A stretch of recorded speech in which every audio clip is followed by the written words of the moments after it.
Another bright spot podcast. Another bright spot. Another bright spot. Another bright spot. Podcast.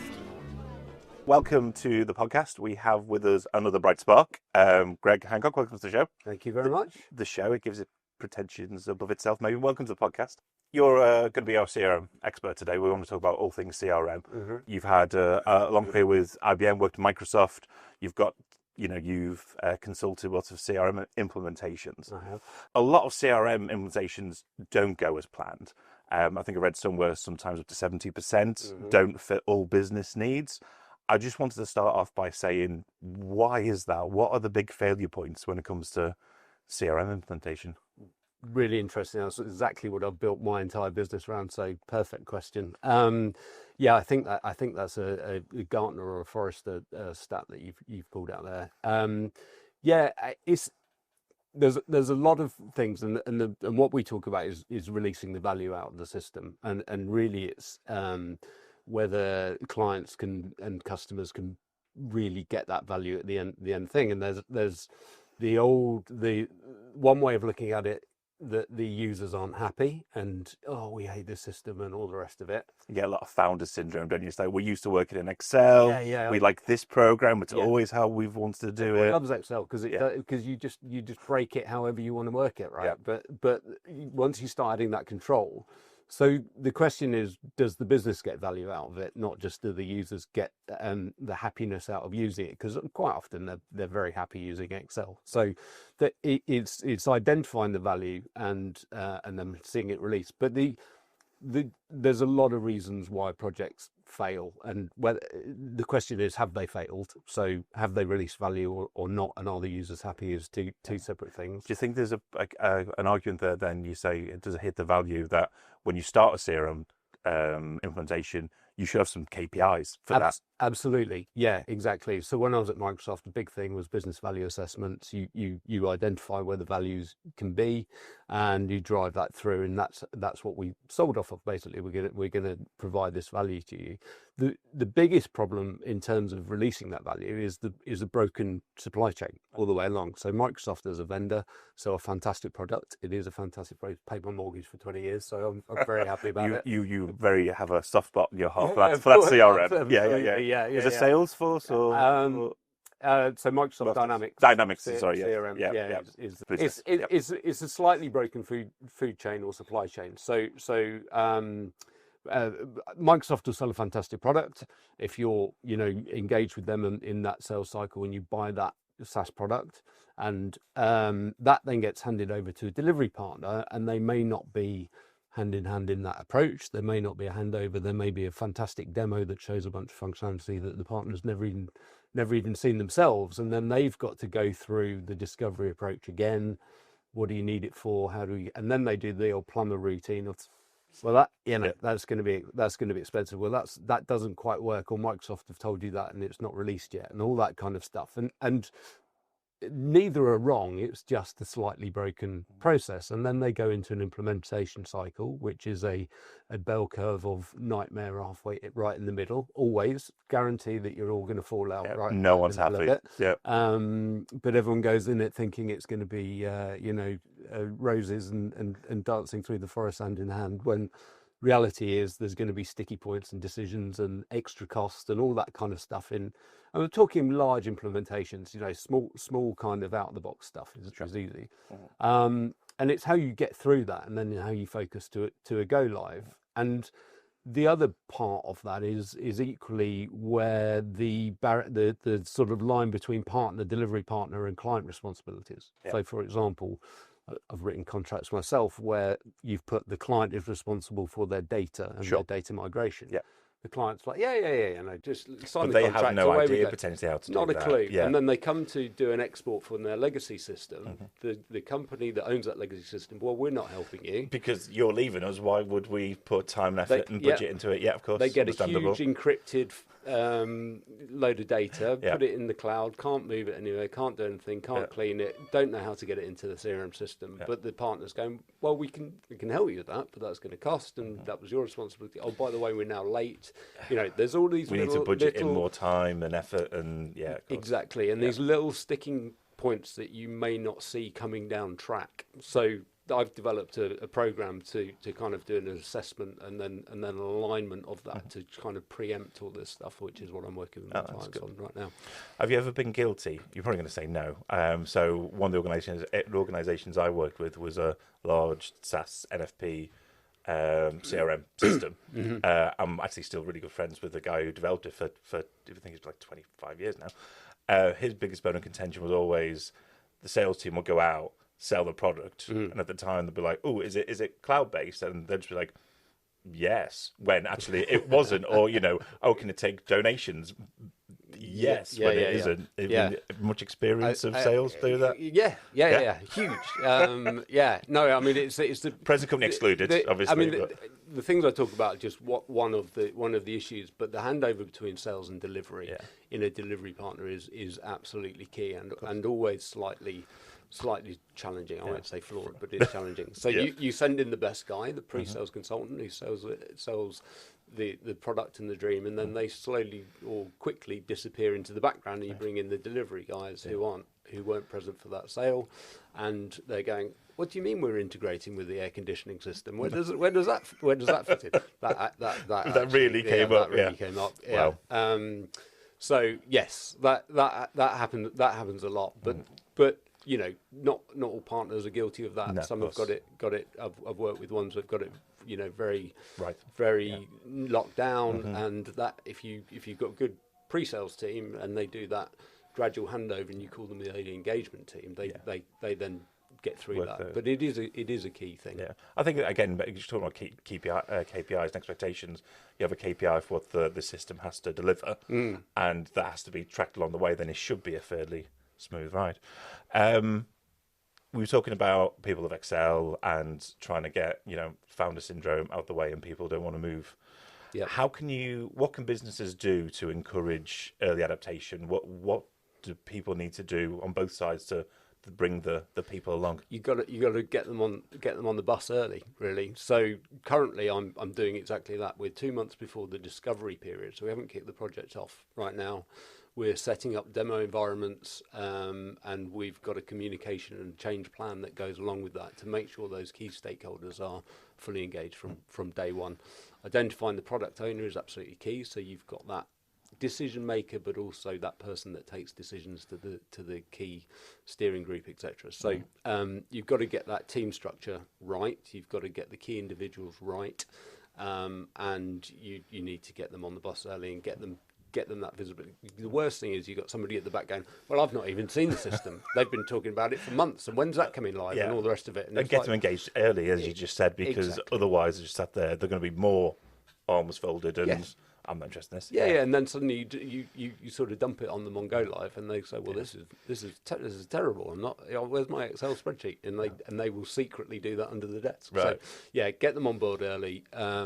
Have a genuine change program that goes alongside it, in comms program. Now, obviously, that depends on scale and budget and all the rest of it. But I used to be quite a cynic on change until about 2014, when we did a big transformation, and it changed the way we work. Those people listening who know me know exactly which one it is. But we rolled out to 17 countries in 3 months because we had that change program, and we had 700 videos in different languages produced, and we just churned it out. Okay, that's really interesting. What was involved in the change program then? You said video content. Was it staggered with comms? What was the? Yeah. So we had a whole communication program. So we were making sure that everybody was up to date and they knew when they were going to need to be involved, how they needed to be involved. We did a tell us why this doesn't work for you rather than tell us what you want it to do approach with all, and find those real sticking points before we rolled out to each country.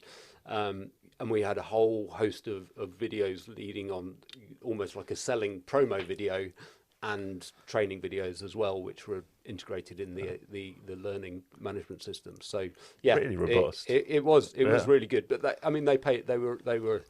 were a global automotive company, so they had budget. Right? Yeah, they could do it. And they wanted to launch in a rapid time, and being able to do 17 countries in 3 months was impressive, unheard of, certainly in that organisation and elsewhere. Yeah.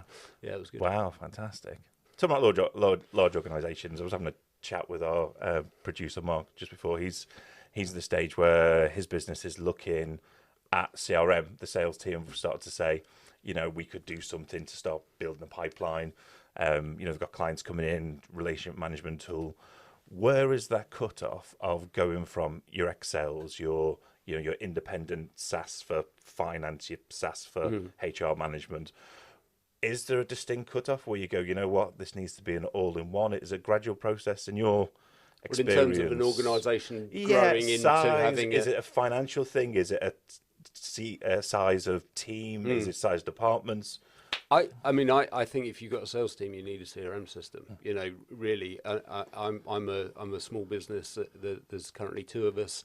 I've got a CRM system because I want to know that conversation that I had 3 months ago with that guy that I haven't caught up with again, that actually could lead to a sale, and nurturing those potential customers and those relationships that I've got. So.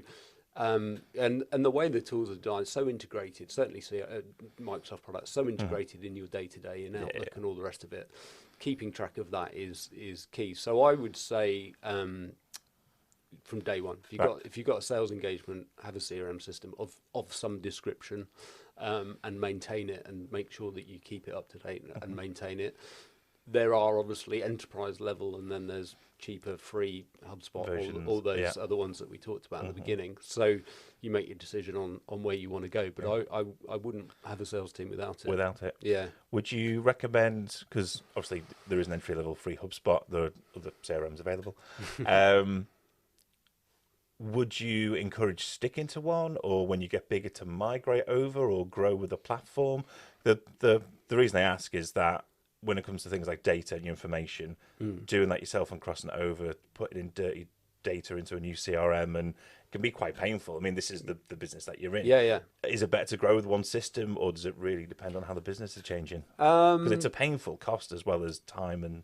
It is. I guess it depends on your processes, how much custom work you need to be done. Does that solution still fit your needs? All that kind of stuff. I would say if you're at ground zero, a couple of people, then one of the 3 products works.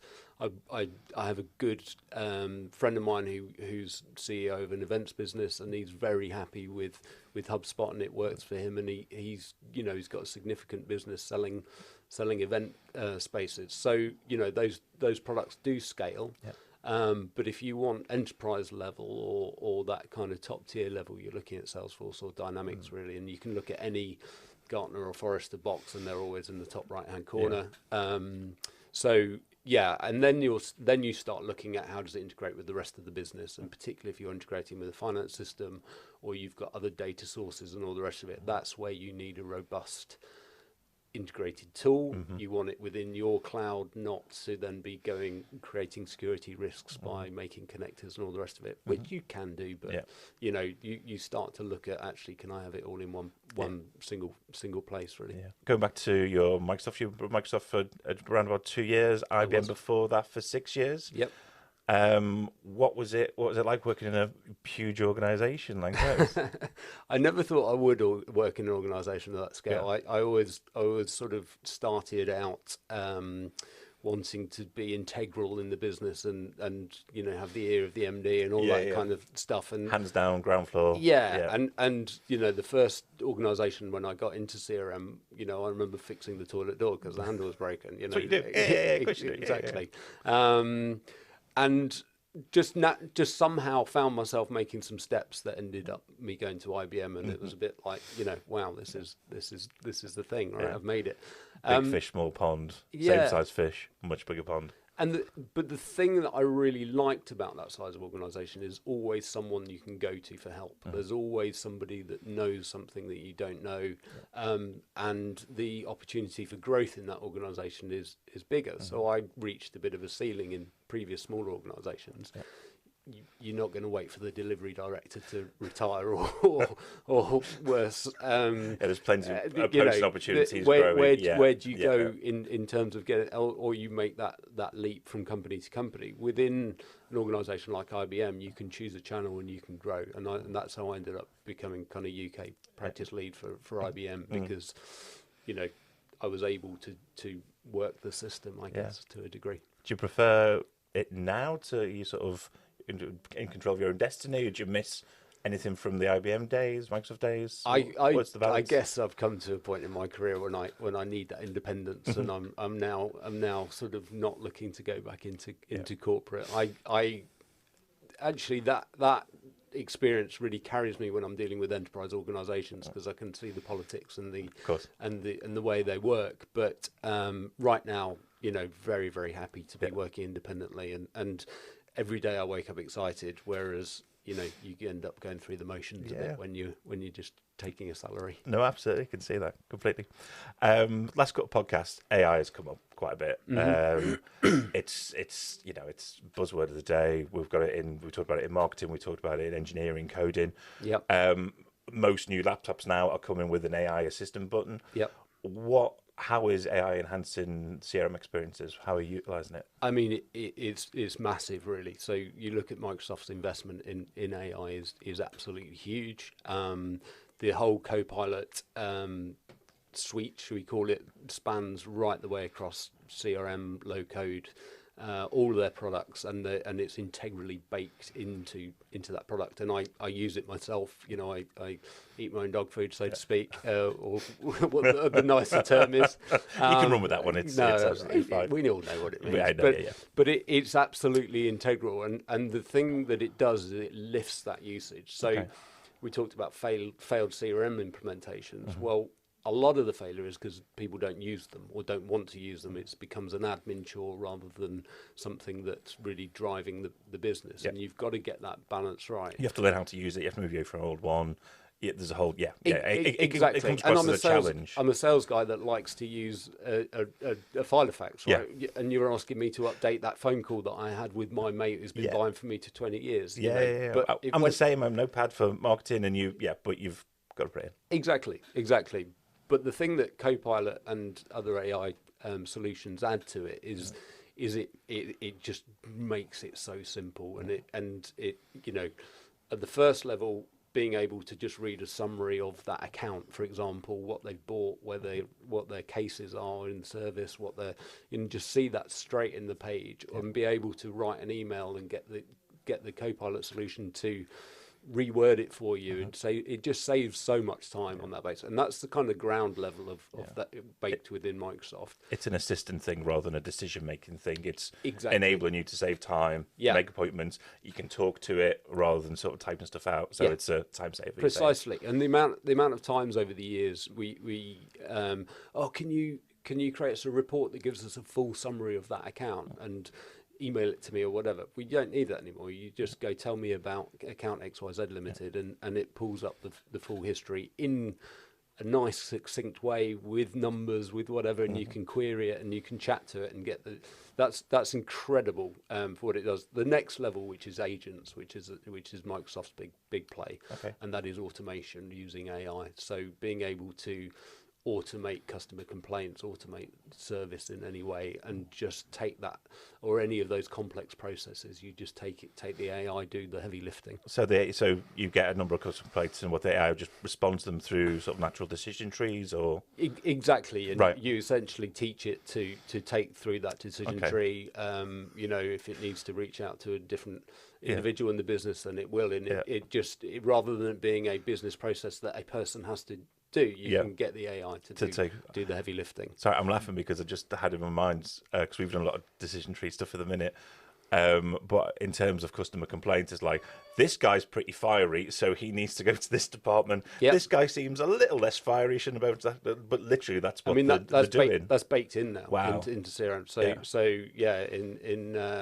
In journeys, in customer service, you essentially bake that in, and it learns where to teach people, and how many swear words they've used in the complaint. Exactly, and get the sentiment analysis and the big red flashing light that says don't panic, talk to this person.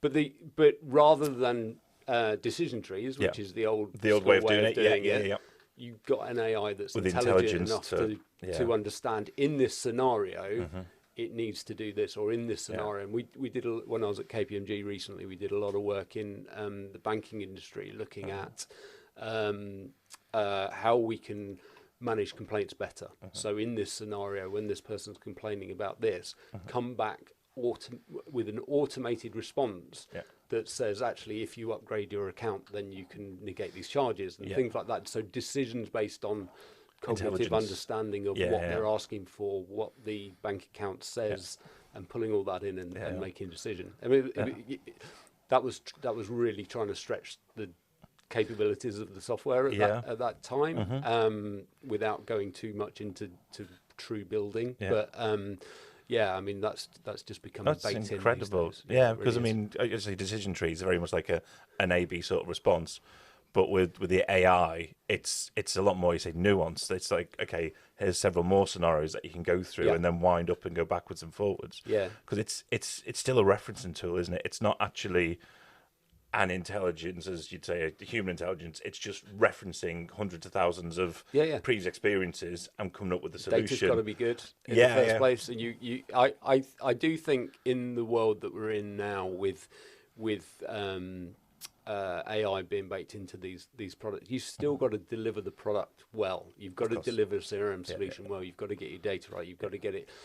That's future down the line. They're talking as SaaS products being dead, right? I can see that of a version because AI agents will essentially take the heavy lifting out of it. But right now, you've still got to get your implementation correct. And I think the cycle is that, where the technology companies like Microsoft are in terms of pushing the boundaries, a lot of the companies that are adopting it are maybe 2 years behind that curve. So they're trying to, and they want to get there, and everyone wants AI baked in. But they've also got systems that they haven't quite figured out how to get them to work. Yeah, no, of course. So, It's a lot of snake oil. Potentially out there. Potentially. Yeah. So not everyone. It's but the potential. Yeah, it's really it's just a curve, right? You've got the people cutting down the weeds in front of you, and then the people that are using it just behind, trying to keep up, trying to get to that.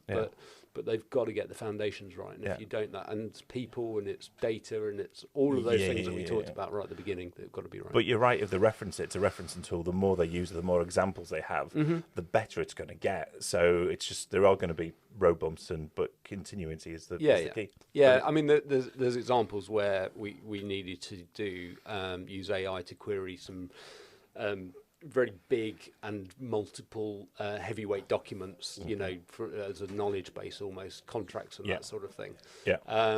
Now that seems really simple and there's tools that are baked into it, but when you start getting into the tens, 20s, hundreds of thousands of documents that are hundreds of pages long, you then start meeting challenges in terms of the capabilities of what you do. So the product is growing. You can do that kind of stuff, but you've got to get to the point where it can really do it at the true level that everyone understands. Go, I want it to do this, and here's my library of 30 years worth of documents. Please make that entirely searchable. Well, it might take a little bit of time. Yeah. Well, they're using. I don't know if this is true or not. This is just something that I saw online. It was on Instagram. I was going to say I read an article. Apparently, Pokemon Go, the very popular, famous game.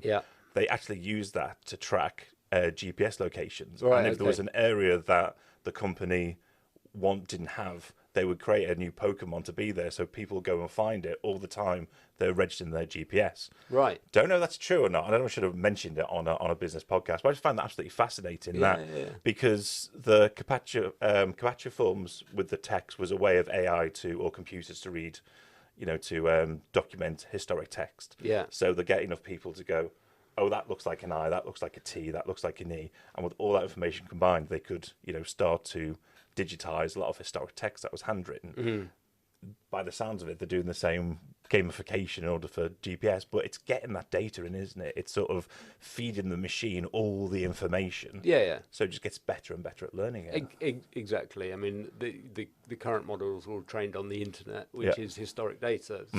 So there is questions around that and the quality and all the rest of it. And, when you're if you're a business implementing an AI solution and making it available to your users, you've got a whole bunch of considerations around security, making it be trained on your data and not bringing external data. For example, I built a very quick Copilot model to query some old RFP documents, and I chucked the documents in and I pointed it to it and I said, now tell me, and I ticked the box that said use external sources as well. Yeah. It was coming back with false results saying that we'd done work that we hadn't done, that it had got from the website that was relevant, but it was other companies' work, whereas I needed it to very much just focus. So you've got to get that training, you've got to get that security and that ring fence around it, and get all those places, that stuff in place. Yeah, oh, fantastic. I'm definitely going to check the Pokemon thing, by the way,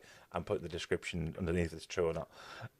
Best thing I learned from Pokemon Go was that I've got the smallest suspension bridge in the world. Oh, really? in my hometown. So yeah. Well, it does several things then. It educates as well as exactly. hacks all our data. Yeah. Speaking of data hacking, and again, this is just a really interesting conversation I had with Mark before. He uses Black Friday to basically unsubscribe from hundreds of emails. I'm sure you get spammed. I sign up to stuff all the time and forget about it. I think this came from a spam. It did come from a spam. Yeah, no, it did actually. Yeah, we emailed you when we got in touch. It was like, yeah, how you can meet? Why not? Why not? One of the things I like to do, if let's just say I'm trying to think of any company, let's just say I'm on a McDonald's list. When it's actually to type in your name and account, I always go first name Neil, surname McDonald's, and then my actual surname, because I know then if I get an email from a third-party source and it says Neil McDonald's, go, well, they've sold on my data. So if you ever want to track where your data's going, that's the way to do it. It's very interesting. Speaking of marketing emails, you've got a little CRM yourself. You said it's really important for sales, and I'm for marketing, for relationships and stuff. We were just talking about getting inundated with emails. In your view, what is the ideal sort of sweet spot? Would you say like a monthly newsletter, a fortnightly catch-up? You're a CRM guy. Got to be targeted. So we used to, I mean, we're talking 15 years ago, and we used to have a little story about the corner shop owner, and you walk into the shop and he says, same sweets again, Mrs. Miggins, and all that kind of stuff. That corner shop owner knew what these customers wanted because he engaged with them every single day. Now, if you put that at scale, it's understanding what your customers are buying, what their interests are, and using that cleverly to target directly from them. I signed up for an email with a clothing brand and immediately got an email for ladies' clothes, and I bought men's clothes. So it's like, how wrong do you want to get it? I mean, you can. If it landed on the right day, we'd been all right, but it wasn't a Thursday, so that didn't happen. But so you've got to be targeted, and you've got to really know your customers and know your audience, and tools like Microsoft Journeys. Customer Insights Journeys, as they've called it now. They change the name every They always do, don't they? But, so annoying. Being able to automate those journeys, being able to create that learning around your data, and the more that AI comes into that, the cleverer it's going to get. But I think people are still spamming, still chucking tons of emails out. We implemented a system, I don't know, a long time ago, 15 years ago, for a huge, one of the major venues in the UK. And we sold them on this targeting. You can segment and you can cut down and all the rest of it. And they're like, that's exactly what I want to do. Implemented the system straight away. No, we just want to send 1 million emails out once a month. What's the point? The system couldn't cope with that. Oh, right, okay. It would only cope with the... Right. I mean, we're talking 10 plus years ago, and we had a server in office that was sending the emails out. So we used to joke. Batches of 20,000 is okay, but 500,000 at a time. And that's what they bought. Yeah. I mean, we scaled it and we did it and all the rest of it. I used to joke. My colleague used to be in a room like this, holding 2 wires together every night, just in the hope that the emails didn't fall over when they were being sent. But I mean that, and that was a really significant marketing department with really good data. They knew what concerts people were turning up to, but they were just still sending that bulk email out every week. Reality is they just didn't want to miss the opportunity for somebody to wanted the buy shock something. and everything. Because I mean, chances are, if you bought Taylor Swift tickets, then you're not going to want to watch the rugby game. But I suppose you may want to watch the rugby game. I bought Billie Eilish tickets for my daughter, and I do want to watch a rugby game. So I'm a customer for two people. So if you can know that, then you can be clever with your marketing as well. So but they just quite often will just see me as one individual, and those buying trends don't necessarily work. That's where customer insights, Microsoft Customer Insights, is a really great tool, because you can bring all that data in one place and start to create personas on customers and understand who's buying what. And actually, if you shift your focus, you might get some extra sales. So personalization, consistency, know your audience really, and know what they want to buy. Okay. Yeah, exactly. Fantastic. Exactly. Cool. All right. I think that's everything I wanted to cover off. Okay. Thank lovely. you for coming, and thanks for your time. No problem. Great to be here. Thanks very much.